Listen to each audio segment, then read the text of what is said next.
আসসালামু আলাইকুম, কেমন আছেন সবাই? অনেকেই তো অনেক রকমের কাচ্চি খেয়েছেন। আসেন আজকে ভিন্ন রকমের কাচ্চি খাওয়াই। সেটা হলো দামে কম মানে ভালো। আর এই কাচ্চিটা হচ্ছে ফরিদপুর মেডিকেল কলেজের অপোজিটে। গিয়ে দেখি কাচ্চি নাই। পরে ভাইকে বললাম, ভাই কাচ্চি কই? ভাই বলল, ভাই একটু বসেন, কাচ্চি এখনই চলে আসবে। তারপরে আমরা বসে পড়লাম।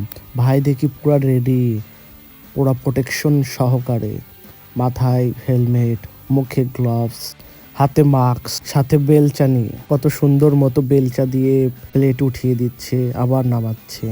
গরম গরম কাচ্চি দেখে, ধোয়া দেখে আর মাথা ঠিক নেই। কাকা বলল, বসো, তোমার জন্য প্রোটেকশন আলা কাচ্চি নিয়ে আসছি। আমি বললাম, ঠিক আছে কাকা দেন। এই যে কাকা দিয়ে চলে গেল। কাচ্চি দেওয়ার সাথে সাথেই আমি গোশটা প্রথমে ধরে উঁচা করে নিলাম আর দেখতেছিলাম যে আমার ভাগ্যে কেমন গোশটা পড়েছে।